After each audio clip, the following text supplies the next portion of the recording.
Start. Yes. Okay, we're live. Hey, so welcome to the fourth, right? This is the fourth Kids Club meeting. Fourth Kids Club meeting. I'm one of your two hosts. I'm Brian Hibbs, Comix Experience. This is I'm Ben Hibbs. also The Comix Experience. son. And more. Son of Comic Experience. And the book this month is Secret Coders by Gene Lang. Oh.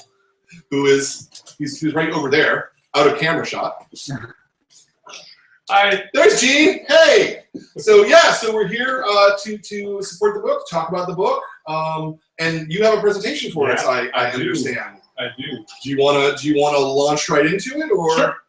Yeah, I can start with that, and then we can talk. Yeah, that's I figured the thing to do. Yeah. Okay. Yeah. Sounds great. Yeah. Presentation. Actually, before we do the presentation, you guys read the book? Yeah. Yeah. You like the book? Yeah. Awesome. Yeah. All right. Yeah. All right. Yay. There you go. There you go. Enthusiasm. That's what we want. All right. Cool. Okay. All right. Thank you. Yeah. Thank you. So good morning. Thank you so much for coming out here. I'm really excited to be here. Let me tell you more about myself. My name is Gene Yang, and this is what I look like in real life. That's what I look like as a cartoon. There are two things that I love in the world, and I'm going to tell you about these two things. The first thing is comic books. So how many of you love comic books? All right, I hope everybody in the store raises their hand. But I love comic books. I love comic books so much that I became a professional cartoonist, which means I make and write and draw comic books for a living. I've been doing this for almost 20 years now. Here are some of the books that I've done during these past 20 years. Now, about 4 years ago, I got involved with these books right here. How many of you have ever seen the show called Avatar: The Last Airbender? You know what this is? Okay, it aired on Nickelodeon from 2005 to 2008. It was so popular that Nickelodeon decided to do the sequel show. Anyone know what the name of the sequel show is? What's the name of the sequel show? Legend of Korra. Legend of Korra, that's right. That's right. Which recently ended. So in the world of the Avatar, 70 years passed from the end of the first show to the beginning of the new one. So Nickelodeon asked Dark Horse Comics to produce a series of books, graphic novels, that would show you what happens during that 70-year gap. That would basically tell you what happens to Aang and his friends as they get older. Well, one of the editors at Dark Horse had read some of my stuff. She called me up. She asked me if I'd be willing to write these books for them, and I jumped at the chance simply because I am a huge, huge fan of that show. If you've seen that show, you know this is amazing. It's probably, like, in my opinion at least, it is the best American-produced animated series ever. It's just, the writing on it is stellar. I feel incredibly lucky to be involved in this world. The best part of this gig is that I get to call Mike DiMartino and Brian Konietzko, the two animators who created the show, and they totally call me back. It's awesome. So these three books are out now. Just recently, about 2 weeks ago, the fourth book came out. It's called Avatar: Last Airbender, Smoke and Shadow. It's all about Fire Lord Zuko trying to be the best Fire Lord that he can be. Now, these are not my only books to have come out recently. In June, I became the writer of DC Comics Superman. So that was issue number 41. That's the first issue that I did. Issue number 44 just came out. This is a huge thrill for me because I grew up reading superhero comics. So to get to work on the very first superhero ever is awesome. Do you all know that? That Superman is the very first superhero? Anyone like Batman better than Superman? I know. Okay, well, you guys are wrong. And you're wrong because Superman's the first one, right? So every single other superhero out there is actually just the derivative of Superman. The best part about this gig is I get to work with this guy named John Romita Jr., who's a pretty famous superhero artist. He made a name for himself working on X-Men and Daredevil in the 90s. When I was in high school, I used to go to local comic conventions and line up to get John Romita Jr.'s autograph. And now he and I are working on Superman together. It's kind of a cool thing. So that's the first thing I love is comic books. The second thing I love is coding, is computer programming. I love it so much that I majored in it in college. I went to UC Berkeley and got a computer science degree, which meant for 4 years, I sat in front of a computer and I made programs. After that, I got a job in Emeryville with a small company called VideoSoft. I stayed there for 2 years, and that's what I did for a living then, is I sat in front of a computer and made computer programs. After I left VideoSoft, I took on a job at Bishop O'Dowd High School in Oakland, California. And there I taught computer science for about 17 years. I taught a little bit of art, a little bit of math, but I taught mostly computer science. So for most of my adult life, I have both made comics and either make programs myself, or I've taught kids how to make programs. For a really long time, these were two separate worlds for me. You know, for years, what I would do is I would spend my days teaching computer science, and I'd come home and I'd make comic books. And these two worlds just never really overlapped. Well, I'm really excited this week because First Second Books recently released Secret Coders, which a lot of you have in your hands. I see. And Secret Coders is these worlds coming together for me. Secret Coders is a comic book that teaches coding. This is something that I've thought about for a really long time. This is something that I've wanted to do for a really long time.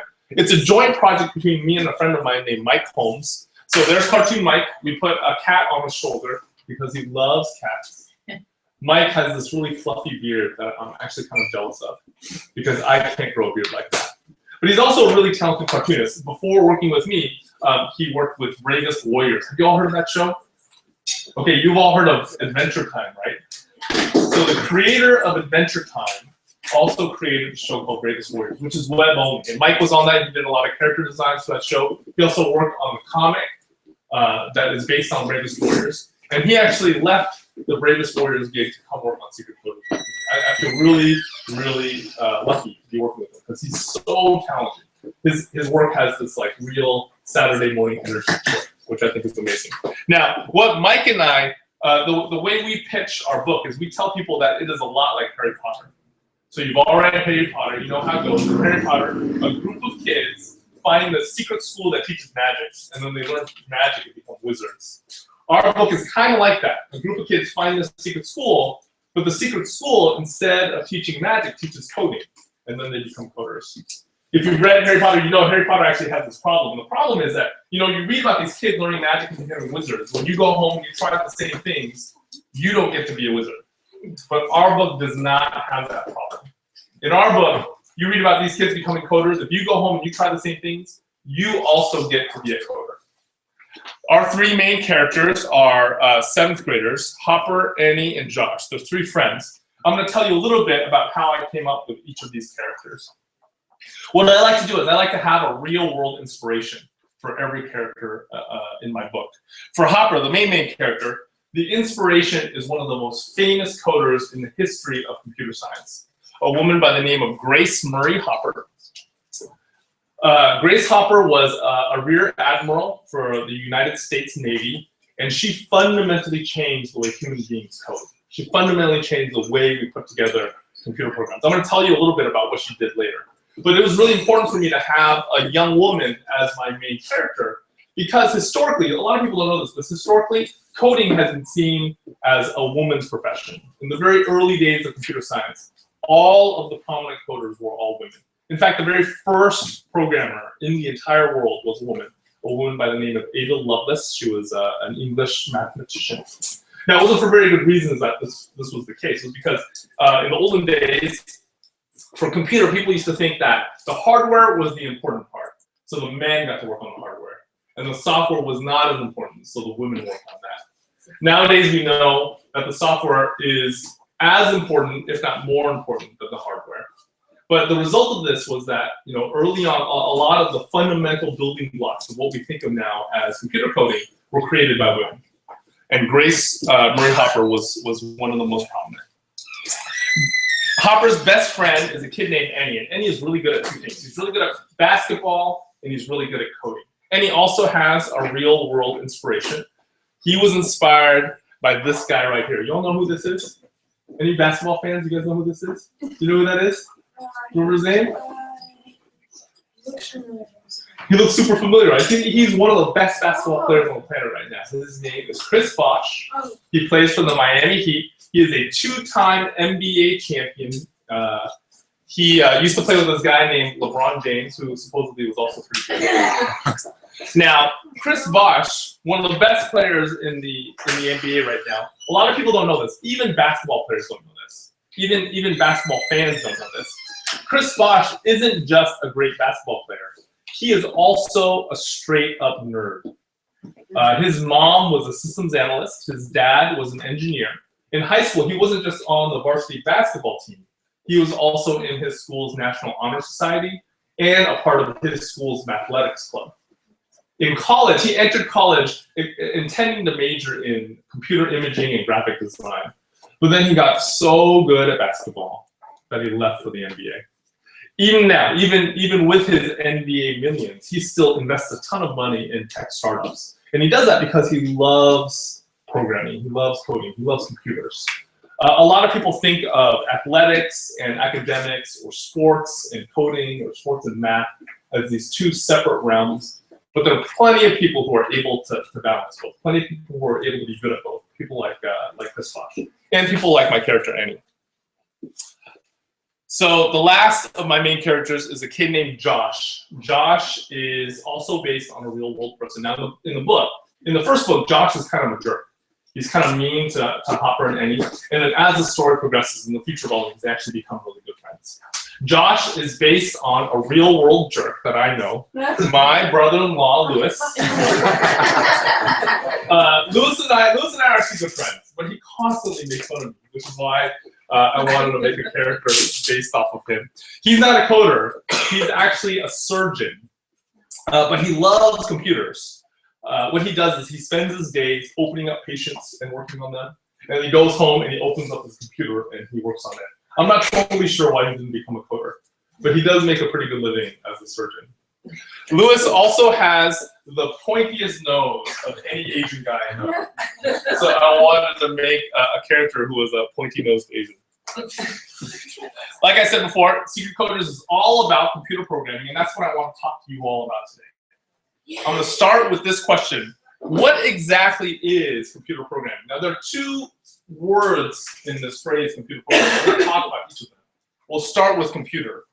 You all are surrounded by computers. You grew up with computers. I bet you have computers in every aspect of your life, right?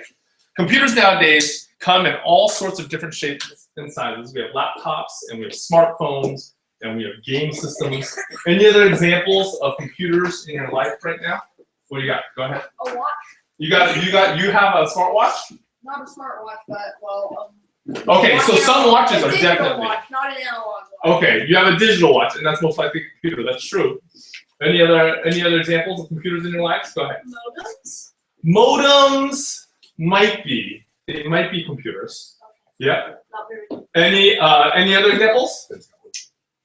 Any examples? Yes. Well, maybe not one for me, but like a pacemaker or something. Okay, maybe a pacemaker is a computer. Yeah, that's true. Any other examples? Yes. My Nest thermostat. Yes, your Nest thermostat. You guys know what this is? It's a little box that hangs on your wall and controls. It's a computer that controls the temperature of your home. Pedometer. A pedometer. That's right. The iPad is a computer. All those tablet computers are all those tablets are computers. I bet a lot of the cars that your parents drive are computers. A lot of modern refrigerators are also computers. So in the modern world, computers come in all sorts of different shapes and sizes. Well, what is it about all these different machines that makes them computers? I'm going to define computer as a machine, an electronic machine that does four things. So all those different machines that we just talked about, they all do these four things. The first thing they do is they all receive data input. And data is just a fancy computer way of saying information. So all of them receive information in some way. Second is they all store information, meaning they keep it. Third, they process information, meaning they manipulate or change the information that you give it, or they do calculations based off of the information. And they do this processing according to a set of instructions. And finally, they all output new data. They all give you new information. Every single one of those machines that we just talked about do all four of these things. That's what makes them computers. Let me give you an example. Let's take a look at the laptop. So the way the laptop takes in information is when you type on that keyboard, when you move your finger across that trackpad, you're taking the information that's in your brain and you're sticking it into the laptop. The way it stores information is if you're typing a paper on Microsoft Word, you go to File, Save, that's storing the information. The way it processes information is when you push the letter A on the keyboard, lots of different things could happen, right? Like if you're in Microsoft Word, the A is going to show up on your screen as a character. If you're playing a game, you push A, it's probably going to move your avatar from one spot in the screen to the other. So that decision it makes is an example of processing. And the way it outputs data is it shows you something on the screen. That screen is a method of output for that laptop. Every computer does this. How about for the game system, like a Nintendo DS? Anyone have a DS at home? Okay, a couple of you. So how does the Nintendo DS take in information? How does the Nintendo DS take in information? What do you think? Button presses? When you push the buttons, that's exactly it. You're putting information from your brain into the Nintendo DS. How about, how does it store information? How does it store data? Any ideas? How does it store data? Come on, you're all gamers. I know you are. Go ahead. You plug like one of the games in or something? Okay, you plug the little SD card in, and when you're halfway through a game, you can save it. And then after you eat dinner, you can go back to the same spot. Good. How does it process information? How does it process data? This is the hard one. Go ahead. Depending on where you are, pushing a button might do a different thing. That's right. Depending on where you are, pushing a button might do a different thing. So pushing a button in one case might make you jump, in another case it might make you duck. And how does it output new data to you? How does the Nintendo DS output new data to you? What do you think? Go ahead. It shows like your avatar on the screen. It shows you your avatar on the screen. That screen is output. A lot of Nintendo DSs also have sounds, right? They have speaker systems, so the sound that you hear is also output. Nintendo DSs even have this rumble feature where when you get hit by like a missile in the game, it kind of shakes. That's also output. Every single computer does all four of these things. So that's what a computer is. What then is the second part? What is computer programming? Well, computer programming has to do with this third step right here, the processing data. A computer processes data according to a set of instructions.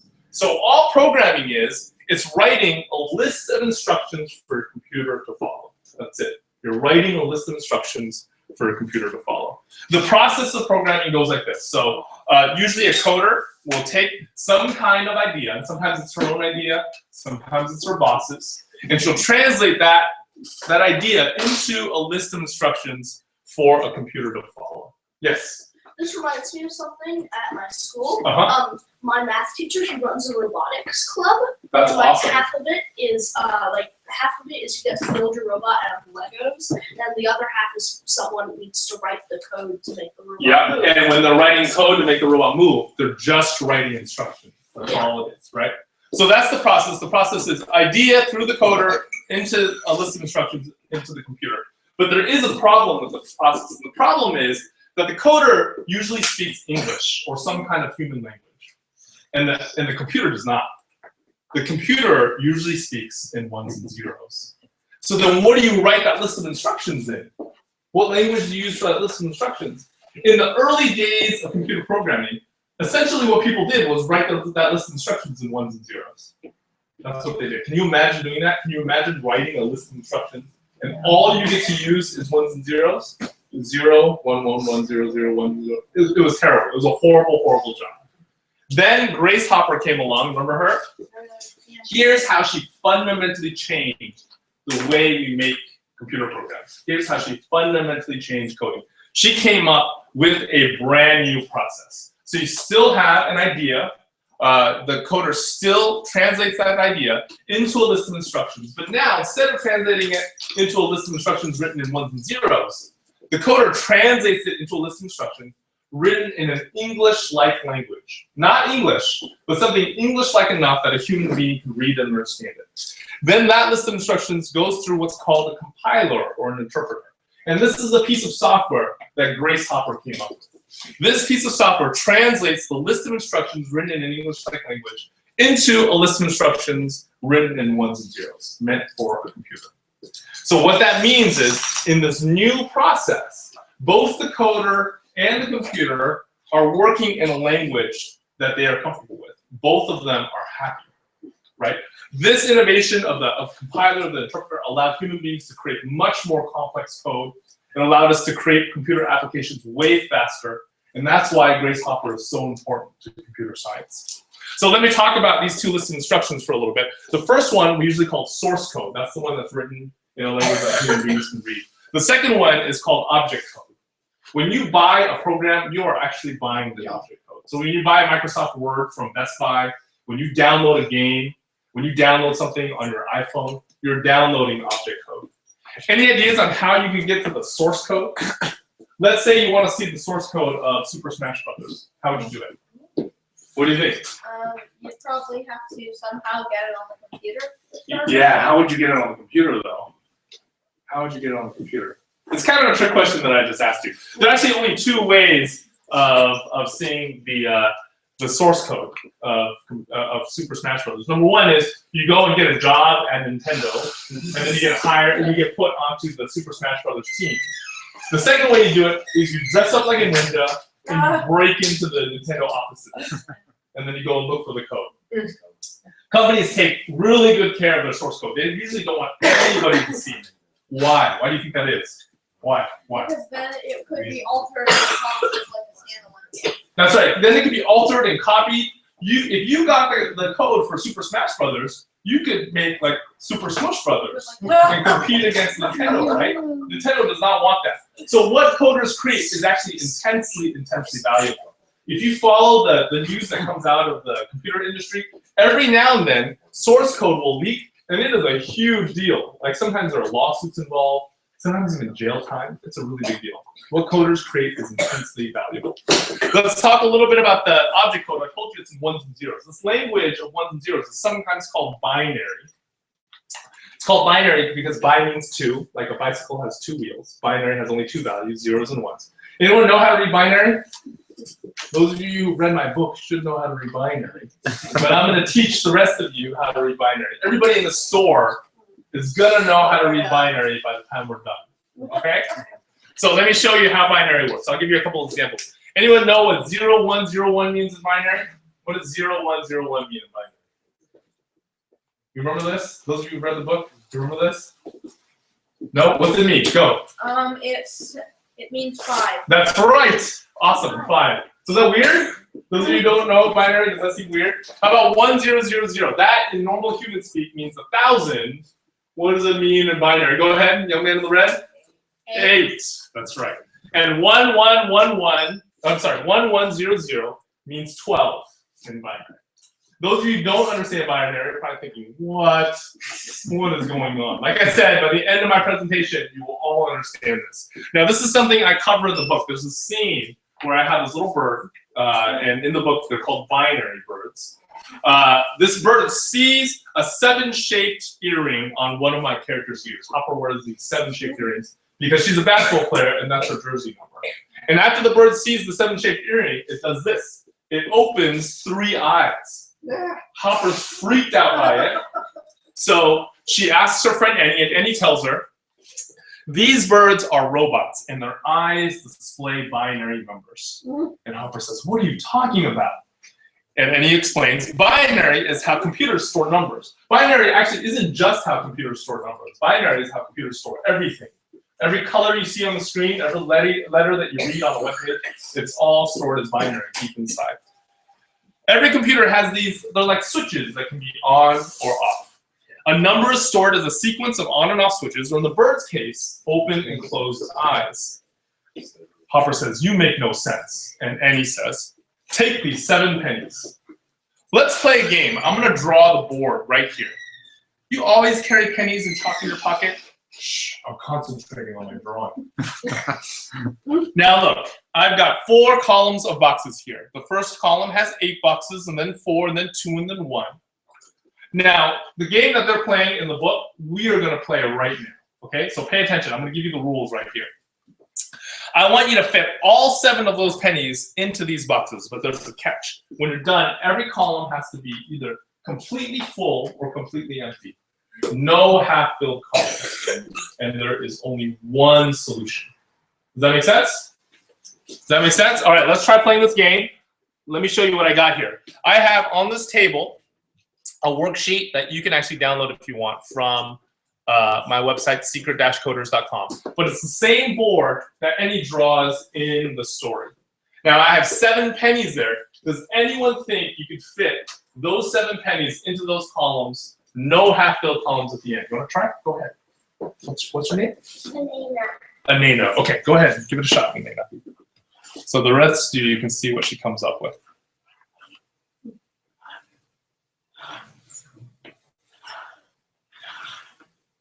Oh, you can't use any more. You got to use just the 7.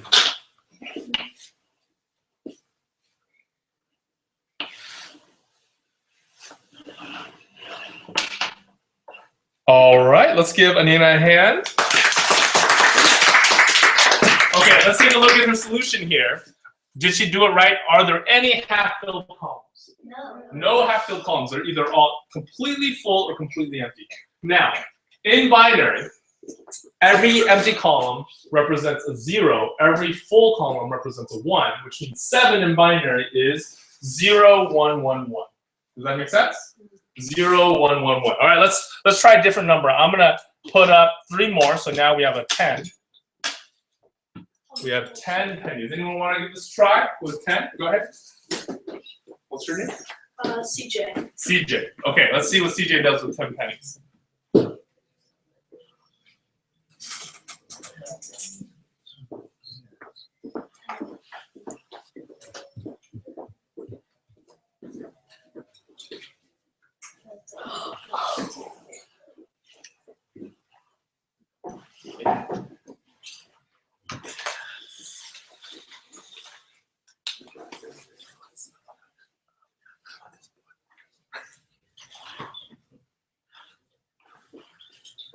All right, let's give CJ a hand. Let's take a look at his solution now. Any half-filled columns? No. So he did it right. That means 10 in binary is 1, 0, 1, 0. Make sense? We're going to try one last example. So I'm going to leave 4 pennies there. Anyone think you can do 4 pennies? Go ahead, guys. I have to use all of them? You got to use all 4 pennies. No half-filled columns. All right, let's give Ben a hand. Any half-filled columns? No. So 4 in binary is 0, 1, 0, 0. That make sense? Now you all know how to read binary. Okay, let me switch back to the book. And in the book, Hopper comes up with the same solution for 7 that we did just now. And she realizes that 0, 1, 1, 1, or in the bird's case, closed, open, open, open, is the same thing as 7. So the bird indeed was displaying 7 with its eyes in binary. All right, let's talk a little bit about the source code. This is the piece of code that's written in an English-like language. That English-like language is usually referred to as a programming language or a coding language. And there are many, many, many programming languages out there. If you talk to any professional computer scientist, they most likely know at least a handful of them. The last one that came up on the screen, the one in red logo, is the very first programming language that I ever learned. I learned it in the 80s when I was in 5th grade. This is what I look like as a 5th grader. So in the 80s, big hair was really popular. My hair looked like that. And I learned how to program on this computer right here. This is an Apple II. The cell phones that your parents have in their pockets are probably roughly 1 billion times more powerful than the Apple II. The Apple II actually couldn't store very much. It wasn't very fast. It wasn't very powerful. It could only display one color, and that was green. But I still love the Apple II because this is the computer where I learned how to code. Logo is a language that nobody really uses anymore. It's kind of a forgotten language, at least here in America. In India, kids are still learning how to program using Logo. But I love Logo, not only because it's the first language that I learned, but also because in Logo, there is this little turtle. Now, the turtle doesn't normally look like this. The turtle normally looks like this because in the 80s, graphics just were not very good. But what you could do in Logo is you could give this turtle these commands, and the turtle would move around the screen and draw stuff. I love Logo so much that was the language that I used in the book. In the book, I wanted them to learn this ancient, forgotten language. Logo fit perfectly. And there's a scene where Hopper and Annie find this robot turtle. The robot turtle understands Logo, and they experiment with it by giving it these different commands. That's exactly what we're going to do right now. We're going to also experiment with Logo, and we're going to use the same commands that Hopper and Annie use. Now, Logo, even though it's old, even though most people don't remember it, you can still find versions of it that work on a modern computer. And if you're interested, you can go on my website. I have this little quick start guide. Teaches you how to download a version of Logo for free and install it on your computer. It's a version that was developed at Berkeley, so it's called UCB Logo. It's awesome. It was actually developed by one of my old college professors. But the way these 3 commands work, they basically do what they sound like they do. Forward tells the turtle to move forward. Left and right tell the turtle to turn. Each of these commands has to be followed by a number. For forward, you give it a number that tells it the number of steps to take. So if you say something like forward 10, the turtle will just take 10 steps. If you say forward 50, it's going to take 50 steps. For left and right, you give it a number that indicates an angle. You tell it how far to turn. So if you give it a little number, like 5, it's only going to turn a little bit. If you give it 90, a big number, it'll turn a lot. So 90 is a direct turn to the left or to the right. Make sense? That's pretty easy, right? So let's experiment. This is what logo looks like on a modern computer.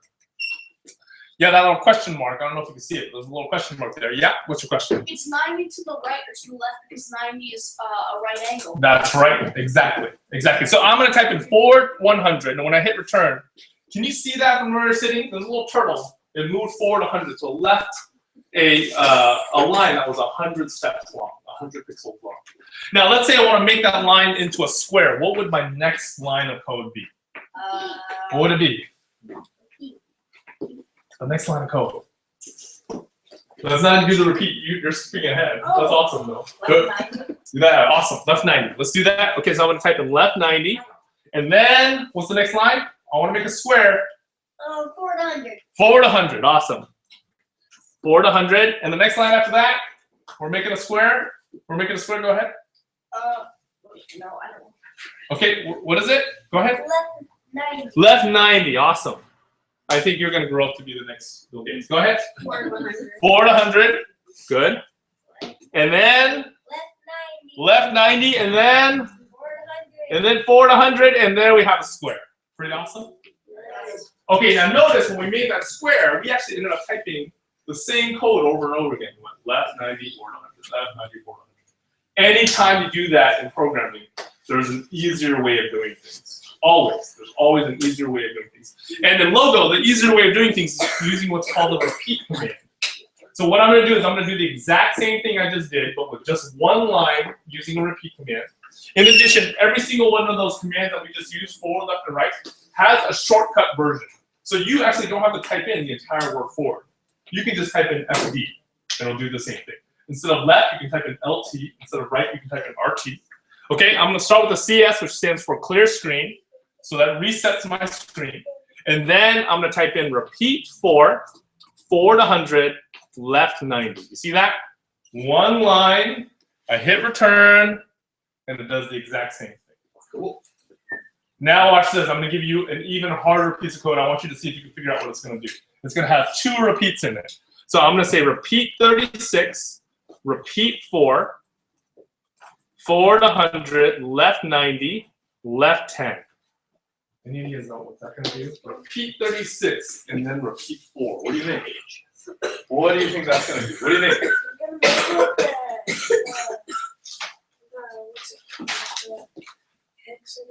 Maybe it'll make a hexagon. Any other ideas? What do you think it's going to do? Triangle. Maybe a triangle. What do you guys think? Any other guesses? What do you think? Like a skinny or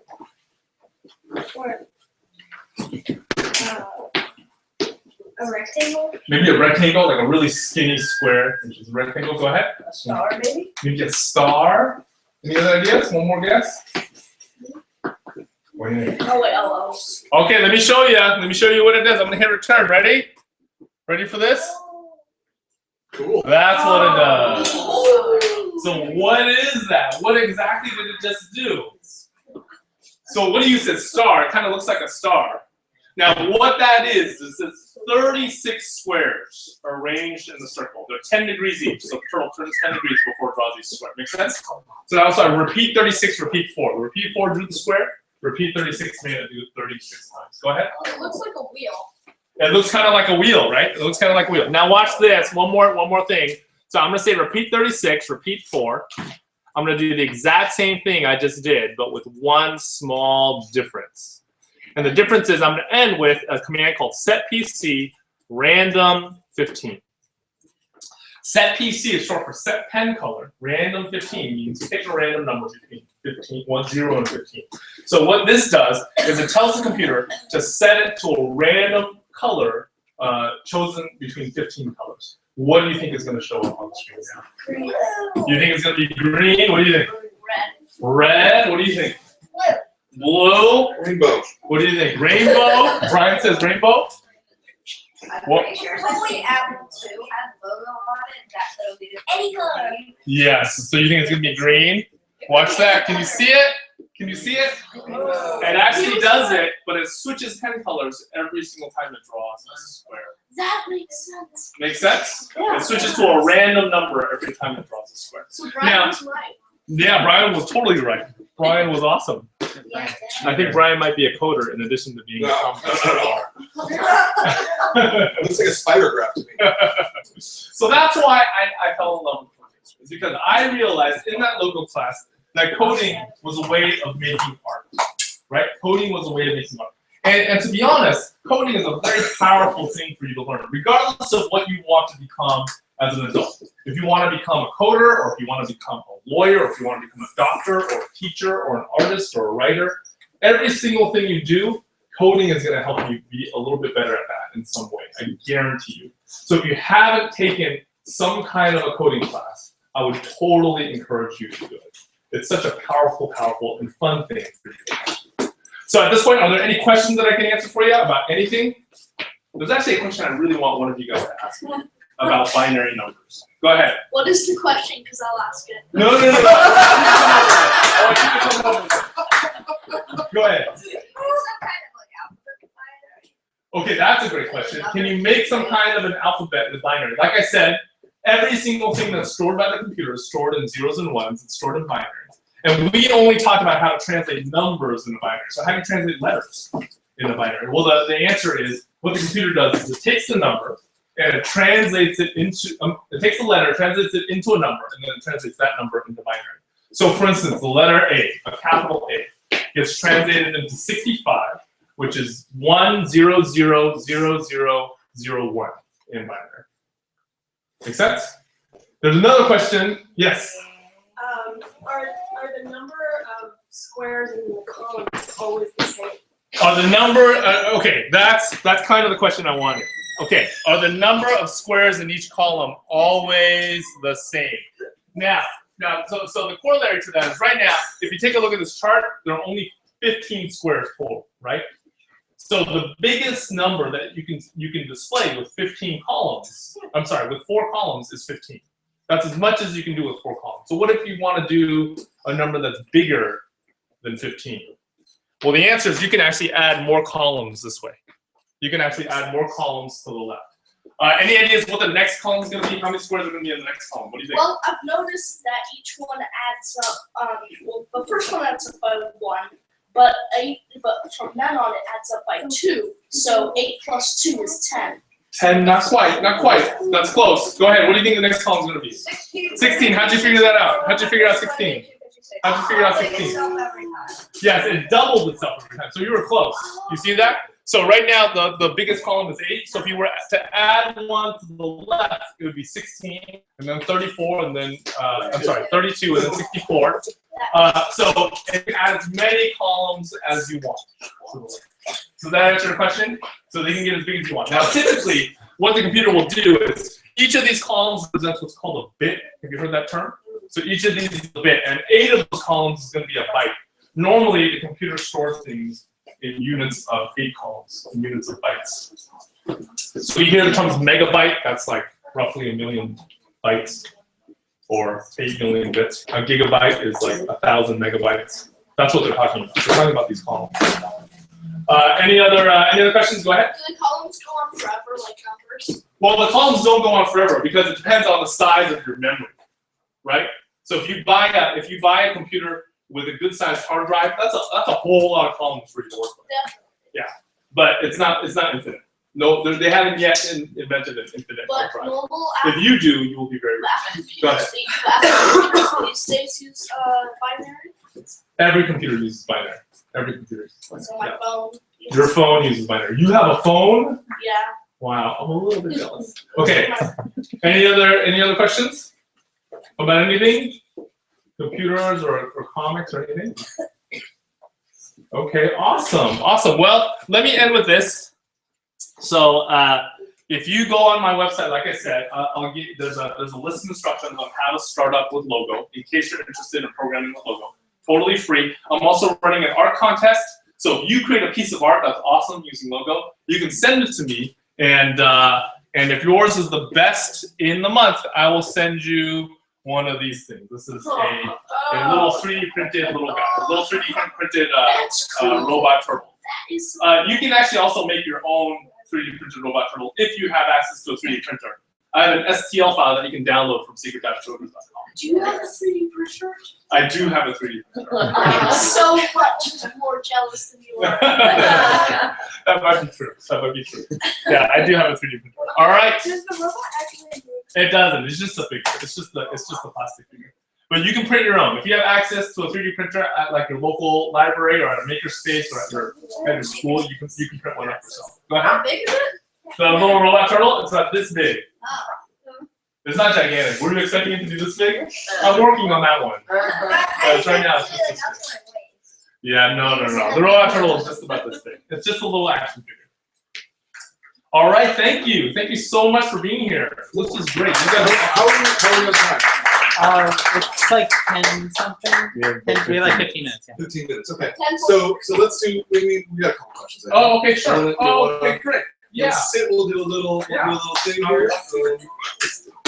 You want to start, Mr. Sun? Sure. So, if you guys had to pick a character out of the main characters, who do you say was your favorite? The turtle? I like that. Probably Eddie. Hey, Eddie? you're obviously a basketball fan. Are you a basketball player as well? That's I'm a not like- wheelchair basketball. Oh, okay. Okay, cool. Awesome. Probably the main character since she has a sense of humor. Now, were you guys, when you were reading the book, were you trying to solve ahead, or were you just letting it solve the puzzles for you? I was doing a little bit of both. Cool. I was wishing that it was longer. Oh, well, the second volume is coming out next year. That was we had a question from the internet. So if there were more questions from the internet, we get them in here too. When will the next volume of Secret Coders come out? The next volume of Secret Coders is going to come out in 2016. I think it's either going to be in late spring or early fall. So it's actually done. It's done. It's copy edited. They're sending it to the printer, but it takes a long time for it to get printed because it gets printed overseas. And there's going to be 3 altogether. Is that So right now we've signed to do 3. We are negotiating for 6. Oh, nice. Yeah. Whoa. Yeah, we're negotiating for 6. Do you guys want to read more? Yeah. Awesome. I was just wondering. Wait. One question again. All right, we'll come back to you. Milo? What was your inspiration for the 4-eyed bird in the book? Oh, what was my inspiration for the 4-eyed birds in the book? I really wanted a way of teaching binary. I think, binary is something where it feels intimidating. Like when you see 0s and 1s and you don't know anything about computer science, it seems like it's this impenetrable thing. But I think it's relatively easy to understand if you have the right tools. So I wanted to introduce binary early on so that the reader would feel like something that seemed mysterious really wasn't, and it'd make everything else feel a little bit easier. Okay, I remember my question. Okay. Did you write them all together, like all 3 books all together, or did you write them separately? That's an awesome question. How long did it take you? That's an awesome question. So what I did was I did a big outline for everything I wanted to do, and then I go in and I write each one individually. But as I write, I deviate from my outline. The outline just gives me a rough idea of where I'm going. Writing the book, it probably took me about 6 months to do, and Mike is super fast, so it takes him like, I don't know, 3 months to draw it. Even though drawing is way more labor intensive than writing, he's able to go faster. Yeah, he's awesome. He's great. You should check out the Bravest Warriors comic too if you like this stuff. Now you're an artist yourself. So when you write a script, are you doing thumbnails, doing breakdowns? How do you approach it? Yeah, it depends on the project. So for Superman and for Avatar: Last Airbender, I just turned in a script. It looks a lot like a screenplay. For this book, and for a lot of the books where I'm working with another artist for Second, I usually give them thumbnails. So for this book, I gave them thumbnails. And this book specifically, because I had a lot of experience teaching computer science in the classroom, there were very specific visual things that I wanted to happen to convey certain ideas. So I really felt like I wanted to show Mike that visually. Wait, you wrote the Avatar: The Last Airbender comics? I did. Awesome. I did. You got here like I 2 days. love that show. Oh, awesome. Have you read comics yet? Yeah, I got the Promise Point one. Oh, okay. Comic book day. Okay, that's great. Yeah, that was the first one I wrote for them. Yeah. Yeah, but we have 10 volumes out now. Wow. Yeah. I should get Yes. Why did you like draw it in like white, black, gray, green instead of just white, black, and gray? Oh, why did we add the green in? Yeah. Well, you know, I've actually, some people have said that the green kind of looks like a boogers. I've read that on the internet. But the reason why I chose green is because that was the only color my Apple II would display. So it was an homage to that. It was also like there were a whole bunch of really popular, fun, well done kids comics that just use one color. So Baby Mouse is probably the most popular one. Have you read that yet? You should check it out. It's awesome. Baby Mouse, there's one called Lunch Lady, and they always use black, white, gray, and then one color. So for Baby Mouse, it's pink. For Lunch Lady, it's yellow, and we chose green for ours. So I have a question. Yeah. I assume you inspired the turtle by the apple or the code. Yeah, that's it. Yeah. So the turtle is an homage to the logo. Yeah. Have any of you used Scratch before? You know what that is? Okay, a couple of you use Scratch. Now, Scratch is people don't know this. Scratch is like a grandchild of logo. Scratch was created by a professor at MIT named Mitch Resnick. Professor Resnick was a student of another MIT professor named Seymour Papert. And Seymour Papert was one of the people who developed logo. So that's why, like, if you learn Scratch and then you take a look at logo, Scratch does a lot of the same things that logo does. And Seymour Papert also helped Lego develop their Mindstorms program, their Mindstorms kits. He's really awesome. He's like super awesome. It's kind of comic, but I just got this thing from Adobe After Effects. It's this new thing. It's a character animator. You could put it into code, and it's really cool. That sounds awesome. What's it called? Yeah. It's not, you have to get After Effects. Oh, it's like a plug-in to After Effects. Because it's not out yet.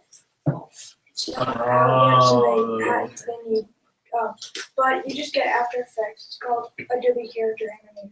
Okay, I'll have to check that out. That sounds really cool. Is it free? Yeah. Okay, I know I'm kind of asking a lot of questions. that's awesome. Questions are great. But my friend told me about Scratch, and I have it on my computer now. But he has this YouTube channel, and he used to do like Scratch tutorials and show people of him animating. Like he was making some video game or something. Oh, It cool. was kind of interesting, but he shut it down, which was kind of a shame. Oh, Yeah, but you can still check out his videos. yeah, that's cool. That's great. Scratch is really powerful. You can actually make like animated shows using Scratch. It's great. Really? Yeah, it's really awesome. I have a question. Yeah. Scratch. Okay, Scratch is a computer language, and it works a lot like Logo. Logo, you have this little turtle that moves around. Scratch, they changed it to a cat. It's a cat that moves around. And if you like learning from comics, there's actually a graphic novel that teaches you how to use Scratch. Really? Yeah, it's called Super Scratch Adventure, and it's written by Mitch Resnick, the guy who created Scratch. Yeah, it's cool. It's really cool. What was it called? Super Scratch Adventure. Yeah, I'm sure Brian would be able to get it for you. I should be able to get it.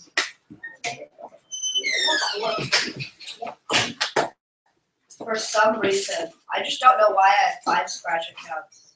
You have 5 Scratch accounts? I don't know. Why? I don't know. You only need 1. I don't know.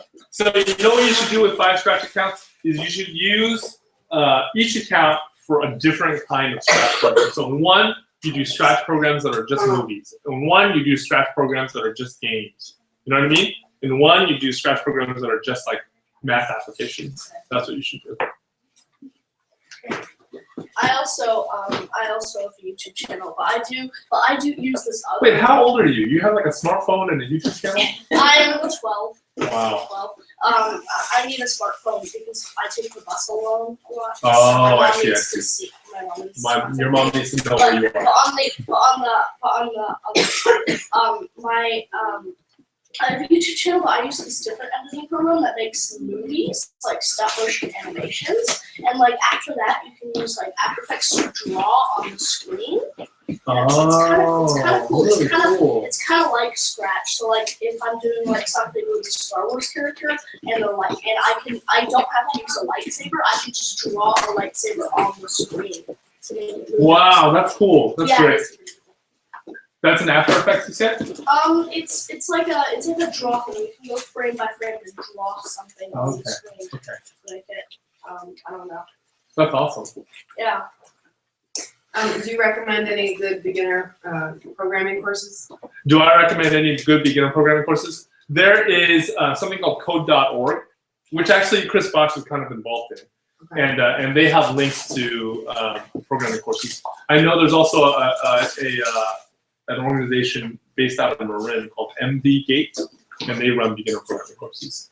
And then Khan Academy has, if you can learn from videos, Khan Academy has a lot of beginner stuff. So. Yeah, and I've got some worksheet stuff that I'm going to hand out that you guys can practice. That's I think it's all from the site. Yeah, that's all from secret-coders.com. Yep. So yeah, you guys are interested in coding now, huh? Yeah. Now, did you have? So here's a question actually.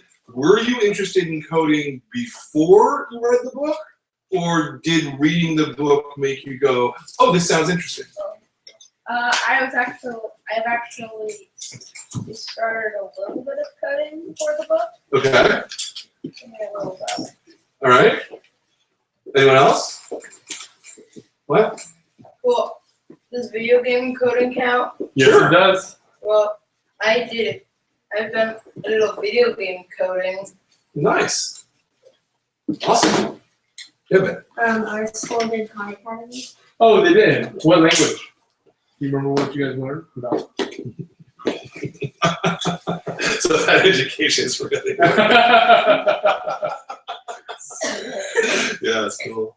Cool. All right. I think are we on time? We're there. It's like It's like 10:54. yeah. Like 5 minutes. All right. Does anybody have any last questions for Gene here? Any thoughts? Anything? All right. I got a question. Yeah. When you write for other people's properties, like Superman and Avatar, you have to spend a lot of time going back and revisiting that story world. Yeah, for Avatar, I definitely did. For Avatar, I watched all the episodes over again, and then I just looked at because a lot of what the book is about is tying up loose ends that was left by the series. So we show you what happens to Zuko's mom, which was one of the big mysteries from the show. We show you Toph and how she reconciles with one of her parents. So that was definitely true. For Superman, Superman's history is so long that it's just impossible to read every single thing out, right? So what I did for that was I read a book called The Unauthorized Biography of Superman, I think that's what it's called. It's by a guy who writes for NPR. And then I looked at a lot of the books that were part of the New 52 relaunch of DC. Very good. All right. Well, I'd like to thank Gene for being here, and thank all y'all for being here. All right. And guys, give us a minute here to get the store reset, and then Gene will be happy to sign your books for you. Okay. So thanks. Cool. So why don't you guys go make And that broadcast. I got it. over I got there, it. and we'll